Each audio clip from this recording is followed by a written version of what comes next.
먼저 오늘 입교하시고 또 세례 받으신 주님의 자녀들 그리고 권속들 한 분 한 분을 축복하고 또 이 위기의 한국교회 가운데 하나님께서 기이 쓰시는 교회의 기둥 그리고 하나님의 선하고 충성스러운 일꾼 되시기를 예수님의 이름으로 축복합니다. 세례와 입교는 우리 주 예수 그리스도와 결혼하는 것과 같다라고 말씀드릴 수 있습니다. 보통 결혼이라는 인생의 선물을 우리가 맞이할 때에 사랑의 기쁨이 있고 만남의 희열이 있습니다. 그런데 그 사랑과 그 만남의 기쁨과 희열만큼 우리에게 같이 찾아오는 것이 미래의 행복에 대한 불확실성과 그리고 두려움입니다. 저도 소시적에 그 마음이 너무 커서 결혼을 못할 뻔했는데 믿음이 있는 저희 아내가 저를 독신에서 구원해 주었습니다. 사랑하는 성도 여러분, 그리고 오늘 입교와 세례를 받고 그리고 교회에 함께하는 주님의 자녀 여러분, 이 입교와 세례도 마찬가지입니다. 기독교 신앙에 있어서 예수 그리스도와 결혼을 통해서 하나님과 더 친밀해지고 또 예수 그리스도와 함께 동행하는 삶을 계속해서 살아가는 것입니다. 그래서 여러분 입교할 때, 세례 받을 때 결혼과 마찬가지로 반드시 필요한 것이 충분한 기독교에 대한 이해와 신학의 체계가 아니라 제가 한번 예수님을 믿어보겠습니다 라는 믿음의 결단이 필요합니다. 그 결단이 있었기에 동일하게 지금 이곳에 있는 우리 모두도 예수 그리스도를 믿는 믿음의 사람이 되었습니다. 그런데 문제는 이것입니다. 오늘 이렇게 결혼식 같고 그리고 축제 같은 시간이 지나서 삶의 자리에 돌아가면 우리의 기대는 솔직히 말해서 디즈니 애니메이션에서 나오듯 팅커벨 같은 요정이 나타나서 뾰로롱 이렇게 해주면 통장 잔고에 영장 하나 더 붙어주고 그리고 흰 머리카락이 검게 된다든지, 그리고 오늘 세례에 쓰인 성수가 탈모와 그리고 대머리를 회복시켜 준다는 놀라운 역사를 기대할 수 있습니다. 그리고 오늘 세례와 입교를 했는데 오늘 저녁에 자기 전에 기도를 드리면 예수님이 짠 하고 나타나 주실 것에 대한 기대가 있죠. 그런데 그렇지 않습니다. 그런데 이것이 기대감으로 계속 가다가 내 삶에 별 일들이 일어나지 않으면 내가 믿는 것이 정말 참인가? 이게 거짓이 아닌가?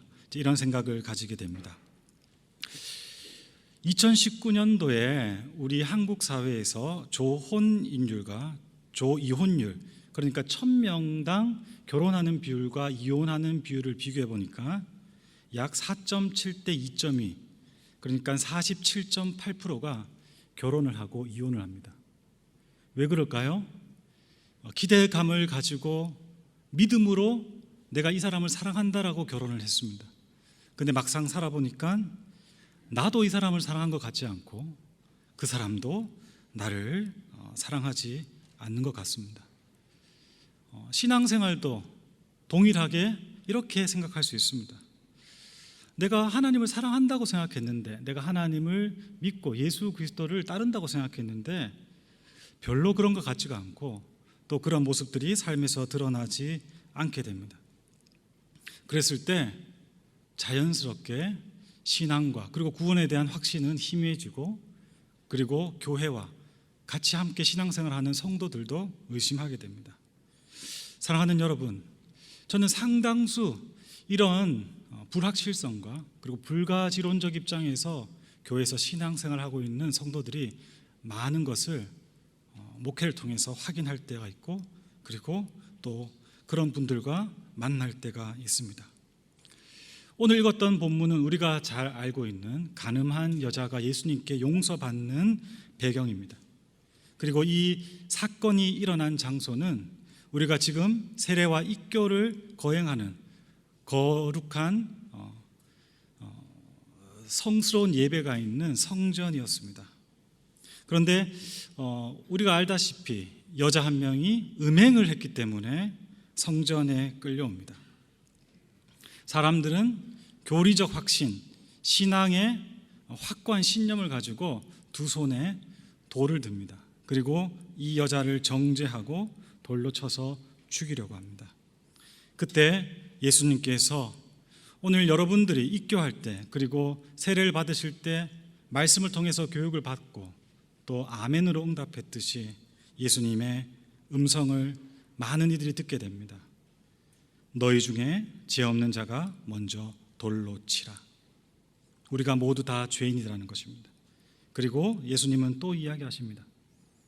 사람들이 다 한 명, 두 명 사라지고 난 뒤 여자에게 너를 고발하고 그리고 정죄했던 사람은 어디 있느냐? 너를 정죄할 자가 없느냐? 나도 너를 정죄하지 아니하노니 가서 다시는 죄를 범하지 말아라. 나는 사랑의 하나님이요 은혜의 예수 그리스도요, 그리고 너희를 심판하거나 비난하거나 정죄하려 이 세상에 온 것이 아니라 너희를 구원하러 왔다라고 이야기합니다. 여러분, 이 세 가지 주의 음성에서 우리는 그분의 지혜와 그리고 구원의 기쁜 소식과 능력에 감탄하게 되고, 그리고 우리 과거가 모두 용서받고 수용되고 우리 인생의 허물은 덮여버린 것 같은 이 해소의 카타르시스를 느끼게 됩니다. 지금 예배당에서 우리가 드리는 이 입교와 세례 예식의 그 정서와 동일한 사항이 이 본문에서 드러나게 되는 것입니다. 그런데 우리는 이 지점에서 용서받은 이 여인의 심령을 다시 한번 읽어볼 필요가 있습니다. 왜냐하면 그 마음이 결혼의 위기에서 배우자와 헤어졌을 때의 그 배신감과 그 낙심, 자기에 대한 절망, 그리고 오랜 시간 우리도 동일하게 이 자리에서 입교했고 세례를 받았지만 그리스도의 사랑 안에서 충만하지 못해서 불가지론적이고 그리고 의심하는 모습이 우리 속에서 있기 때문입니다. 그리고 더불어서 더 나아가 우리는 나아가서 그러면 안 되는 줄 알면서도 계속 죄를 짓습니다. 더불어 신앙생활을 하면 할수록 교회의 모순이 눈에 더 들어오기 시작합니다. 오늘 이 여인도 억울할 것입니다. 본래 신명기 22장을 보면 성 안에서 음행을 하는 경우 여자만 끌려와서 돌팔매질을 맞는 것이 아닙니다. 같이 함께했던 그 남자도 같이 정죄함을 받아야 되는데 그러지 않습니다. 교회가 왜 이래? 성도들은 왜 이렇게 살아가는 거야? 우리가 믿는 믿음, 이런 생각들은 결국 하나님께서 하시고 하나님께서 완성하신 구원의 역사, 그 누구도 빼앗을 수 없는 내 영혼의 구원에 대한 명확한 법적 교리까지도 의심하게 만듭니다. 제가 신대원 준비를 할 때 먼저 입학한 동생과 암사동과 그 명일동 사이, 쉽게 이야기하면 요즘에 유명한 명성교회 근처에 방을 구해서 지내고 있었습니다. 입시 공부를 위해서 장로회 신학대학교로 버스를 타고 천호역에서 지하철로 갈아타서 가는 일상이었는데 어느 7월 무더운 여름날이었습니다. 출근 시간이 다 지나고 버스는 텅 비었는데 그날 아침에 그 여름 햇볕이 얼마나 강했던지 지금도 생생할 정도로 버스 안은 햇볕으로 가득 차 있었습니다. 그런데 이제 천호역에 얼마 남지 않은 한 정류장에서 한 여자가 급하게 버스를 탔습니다.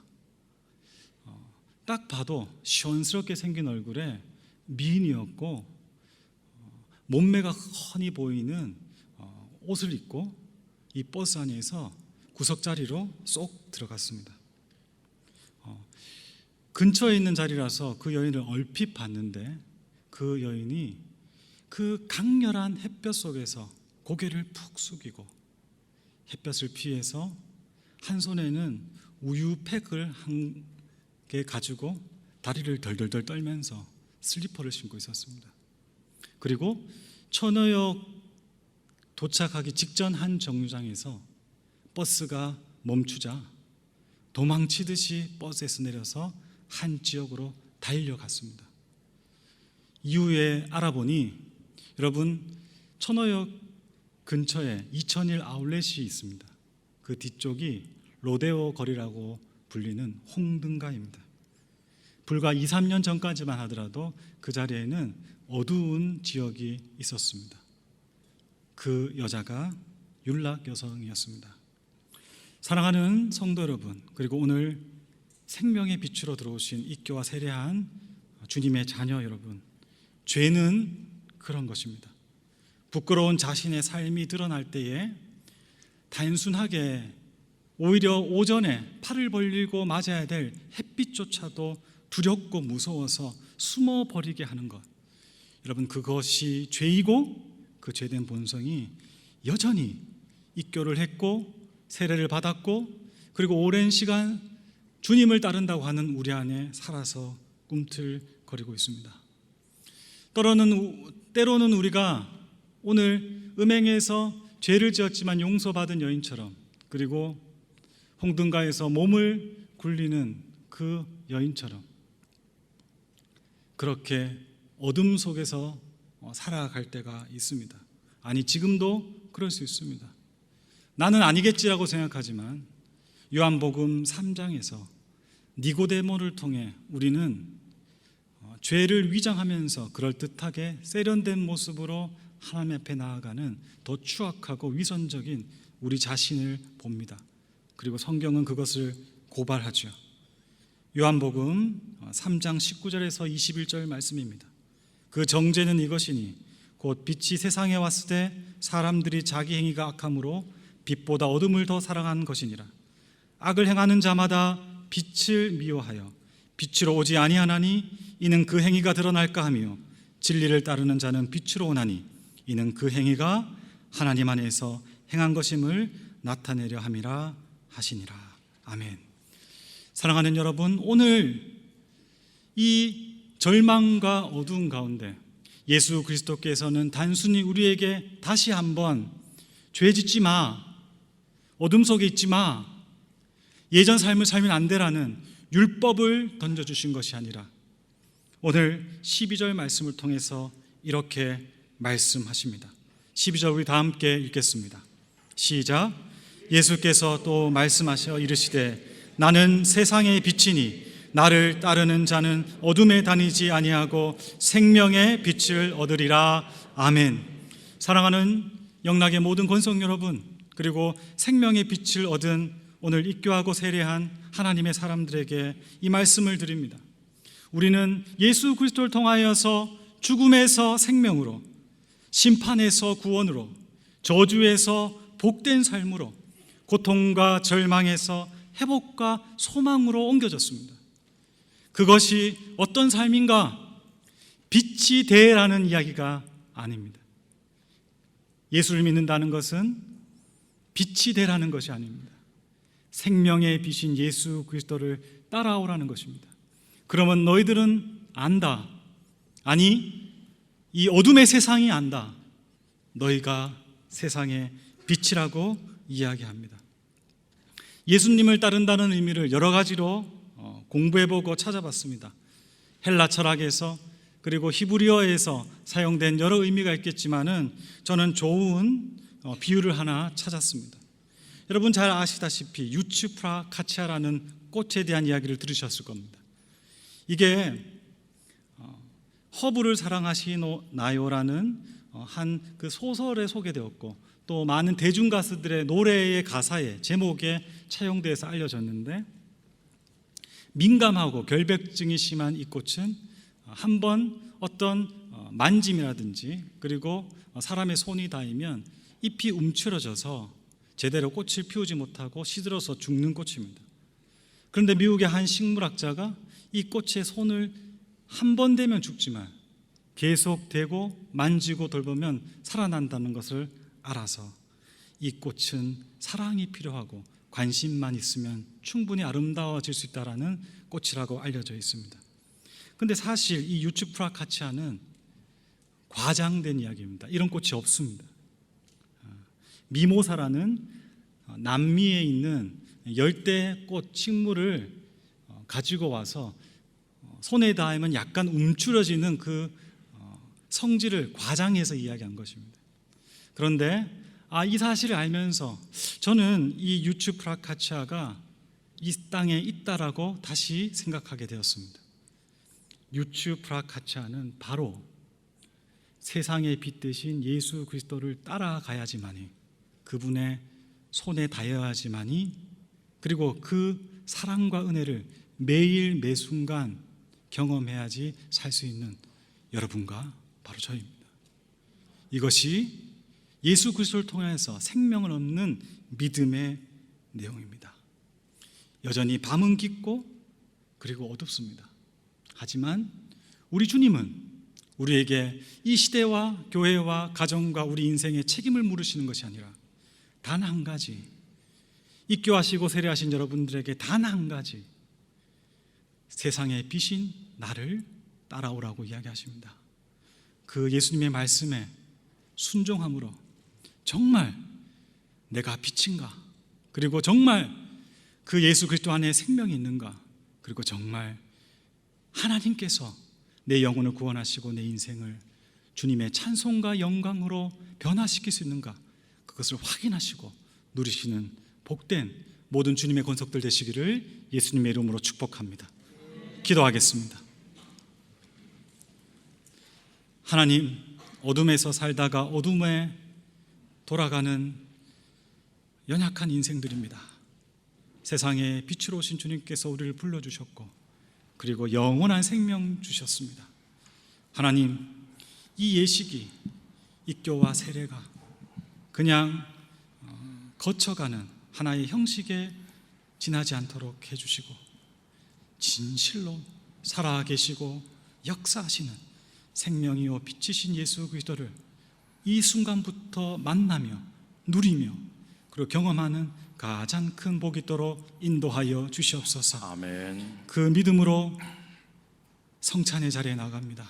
말씀이 육신이 됐던 신비가 우리에게도 이 믿음 때문에 이 육체가 말씀이 되는 놀라운 은총이 있도록 복 내려 주시옵소서.